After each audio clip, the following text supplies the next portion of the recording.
mother, without whom I will never achieve what did I achieve.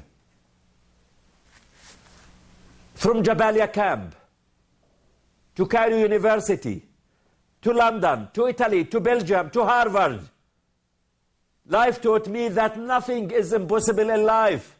From nothing, I achieved. What did I achieve? I wasn't born with the golden spoon.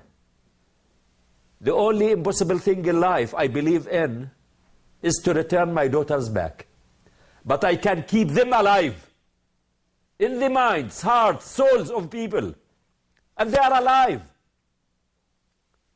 That's why Daughters for Life Foundation was established in their memory for education of girls and women from the Middle East. Girls who are dreaming, because my daughters, they planned. What about girls who are succeeding and they have the social and economic hardship? I want to see the plans and the dreams of my daughters fulfilled by other girls, because I fully believe a healthy, educated girl and woman will raise a healthy, educated children, husband, family, community, and nation. It's time to give them that role and to enable women to make a difference in this world. It's not the biology. I see in these girls we are supporting. I see Bisan, Mayar, Aya, and Noor. And to prove that this tragedy is for good and was invested for good. It's not with hatred or anger, but to be determined. That's why I am here with this message of hope, and that this tragedy is for good. And life is what we make it. Always has been, always will be. It's our efforts. But it's important to understand that one can do everything. But each of us can do something. So let us all leave here with the message that we are determined to do something, to make a difference in others' lives. And nothing like health and medicine to be valued and to make a difference in others' lives. I can say to you, as brothers and sisters, I came here because of this message. I can say to you to have faith. Have faith. Have hope.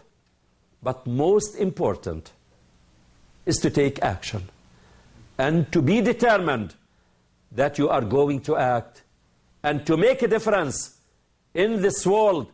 At that moment, we can enjoy this world and we can achieve the just, the safe, the secure, and the free world, and we can be happy in this world.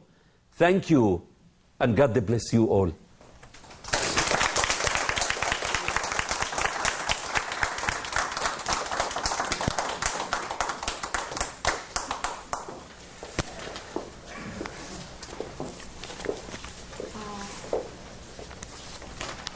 오늘 열정적으로 혼신의 힘을 다해서 강해주신 이젤딘 아벨라이시 교수님께 다시 한번 큰 박수 부탁드립니다. Thank you. Thank you. 저는 개인적으로는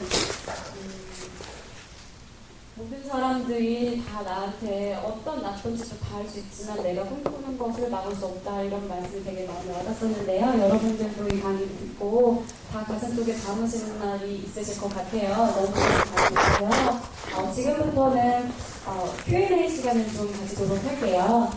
질문이 있으신 분들은, 아니면 또 궁금한 게 있으신 분들은 자유롭게 손을 들고 질문을 해주시면 될 것 같아요. 앞에 계신 분들.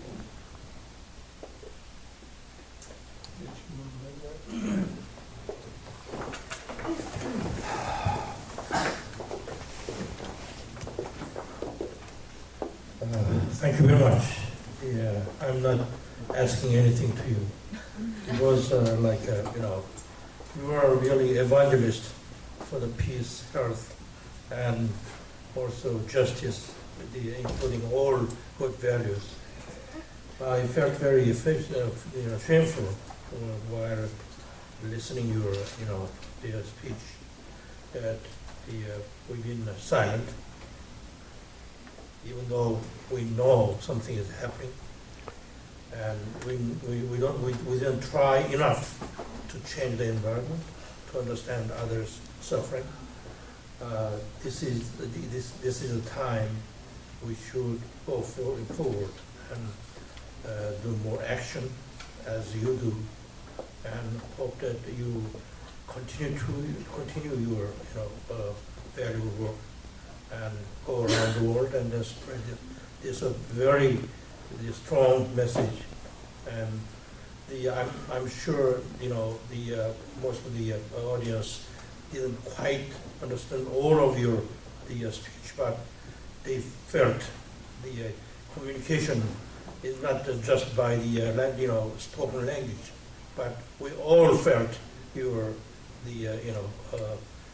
zeal and your as you said, big heart, originated the messages. And thank you very much again. And we learn a lot tonight from such a suffering. We lightened, and then that we can be a new person to act. Thank you again. And hope that all your speech was recorded, that we can distribute it with some interpretation. Thank you again. Thank you so much. But I assure you, I will continue to spread this message in this world. Because as I said, I am living for a mission. I'm living for my daughters who were killed, my living children, and this message. I will continue that and will never change, because I lived even before the tragedy. I lived for this human message from the moment I started in early 90s working at the Israeli hospital. Thank you. Thank you.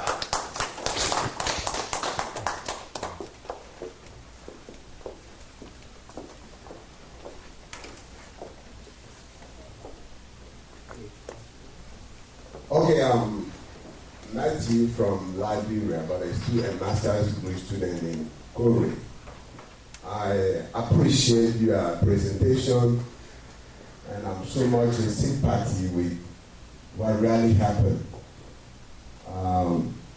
You being a personal victim in a way, but we say the word victim is not too good to be attached to the experience. But my concern has to do with the way forward. It's good to blow trumpet, it's good to create awareness, it's good for you to talk. Like as you say, it's not good to keep silent. But another thing we have to also look at is creating an awareness that will have a stronger impact. So my question is, or my concern is, on which way forward? Because it's like you are like one-man army, and sometimes the level at which some of these concerns are really addressed are the powers and within the powers that be, as we know. And sometimes when you talk this, we might have the feelings, we might, as human beings, we might have the sympathy. But at the same time, we might be powerless somehow to effect some changes. And when I was trying to analyze the Palestine issue, I tried to ask the question, whether the Palestinians are victims of international conspiracy, the West to see, the West to in particular, whether they are victims of Western international conspiracy, or whether their tragedy, whether their situation is a tragedy of historical, historical misfortune, which has to do with the stronger taking advantage over the weak, because the outcry that you are just crying out now, if we look at it, it has a very long historical trend, which has to date to over 2,000 years, over 5,000 years now. And what I look at is that the situation is so complicated to the point that we have to really look at it from that point of really giving it a more lasting solution. Then maybe what we are doing is create awareness, but I am looking at it at where we can really address it in a more sustainable way, in a more lasting way. So my question is, which way forward? What do you think is the best option? Thank you. Yeah. Thank you. Concerning, I will start with the second question, and to give you a short answer. The Palestinian issue, they are victim of an international conspiracy. That's what happened.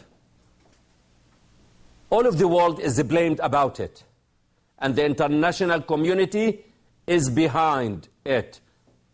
It's important. That's the answer to that. The second, concerning what is the way forward, I can say to you from my experience as a Palestinian, this world is stereotyped and misinformed with the propaganda.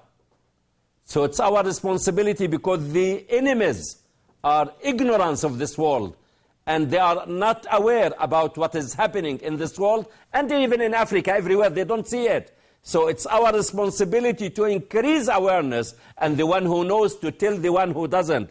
This is one thing. The second, everything in life starts with an idea.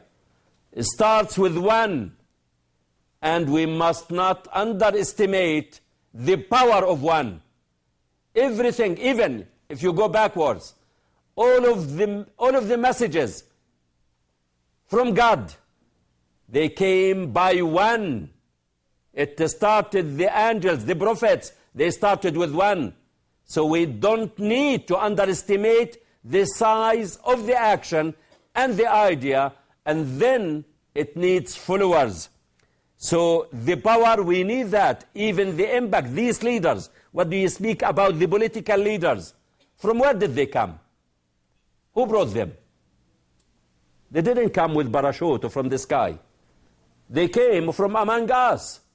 So it's our responsibility also to select the right and to impact the right leaders who can fight for the right cause and for the good cause.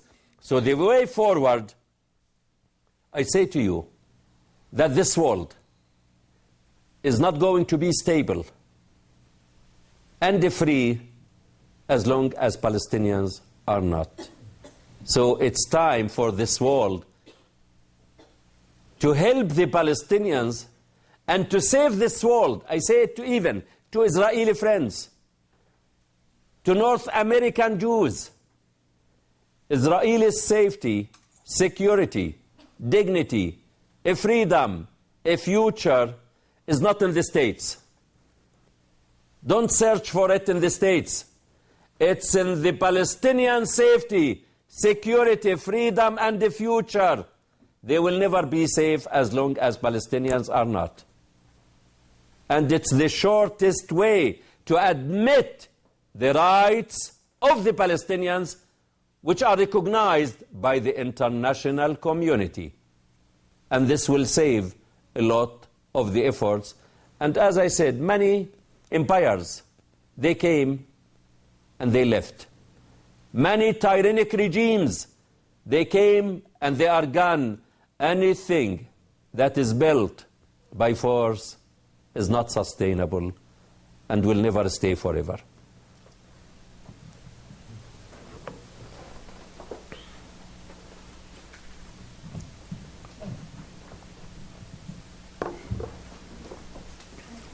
Hi, my name is Juliet. I'm working in Medipice. Thank you for your great presentation. Your message is quite strong and impressive, and I think your message should be listened to people all over the world. And my question is, even though the Gaza Strip is called the biggest prison in the world, a lot of international NGOs are struggling to enter into Palestine and the Gaza Strip.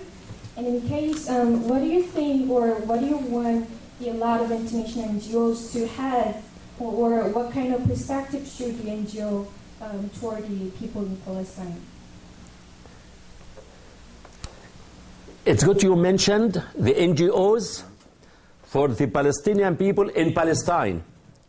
Gaza Strip is part of the future Palestinian state. And even we forgot the occupation and we focused on Gaza Strip. We need to finish with the occupation. Once the occupation and the freedom of the Palestinians is there, then there will never be a problem in the Gaza Strip. We don't want to deal with the issue of Palestine in a fragmented way, to forget the main cancer, the main problem, which is the occupation, and to start to deal with just the siege, where the Palestinian people in Gaza Strip, they are suffering. In the West Bank, in the diaspora, they are suffering. We need to put an end to that. We need these organizations to help Palestinians to get their freedom. We don't want to make from the Palestinian people in Palestine to be dependent on humanitarian aids. Palestinians, they have the potential, and they built many countries. They supported other countries. We need to give them their freedom to be independent and to be free.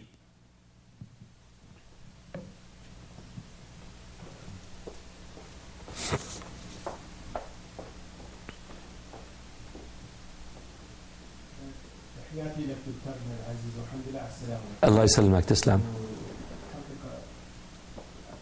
I need just say some word really to show my solidarity, my empathy, and my love for Palestinian people and Palestinian people cause, because we are also have the same cause. I am a Kurdish from Kurdistan, so we also, every time we say, if Palestine problem not be solved, our problem will be not solved. So we put ourselves the second line with your cause and your problem. Because we've been also a victim of the international conspiracy, as you mentioned. But I think, as we say, we be victorious, not victims, because when we feel as we are victims, always we will think about our pain, our past. But when we think about the victory, we will think about coming 10 years or 20 years or something, a generation to come. My question is really, do you think the International Resolution 242 is a solution for independent Palestine? Or do you think a state, one state with two nations is a solution for Palestine problem? Or do you think there is other alternatives which you are involved and you think for a future solution? So thank you for your time and for your answer. Thank you. Thank you for this question, which is important, and thank you for passion. And personally, when I see what is happening in this world, in Kurdistan, in Iraq, Syria, Iran, other places, I feel angry about the suffering of people, because I imagine myself there, and we need that to smash these barriers in our minds, to think of my limited world, it's my all world. Concerning this question, I have been asked many times, do you think one state, two state, 242? I say to them, at the current situation, because I am a realistic, I say to them, this is a question, I am a gynecologist.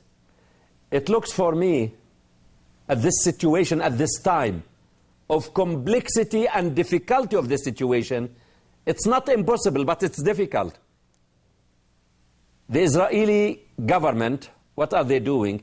And this is a question I ask the Israelis. What do you want? Do you want one state? Personally, let us go for one state. Do you want two states? Go for implementation. The map is there. Or do you want to keep the status quo as it is? No state, and that's what is going on. It looks for me at this time, because with the settlements, the expansion of the settlements, how can we speak about one state or two states and you can't freeze the settlements for a short period of time, which is major threat to any peace process?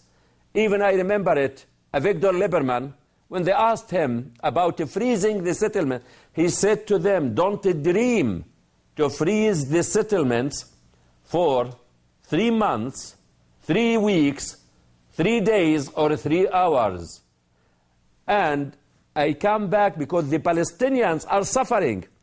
When you ask a Palestinian from Gaza Strip or the West Bank or outside to ask, what do you think, one state or two states? And that's the answer. It looks for me like a woman, because the Palestinians are in pain, like a woman who is coming in labor. And the woman in labor, what do you expect from her? She's screaming of labor pain, in agony. And I come as a doctor to approach her to ask her, what do you want the baby to be? A baby boy or girl? And later on, which name do you want to give? Which university to send? That woman at that moment, which is the Palestinian people who are suffering, killed on daily basis, she will smash me to say to me, please deliver the baby, save my life first, then we will think.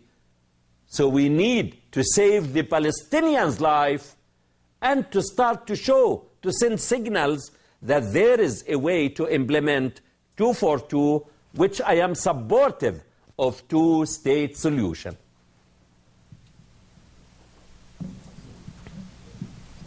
질문하실 분 혹시 있으신가요? 한 분만 더 하도록 하겠습니다.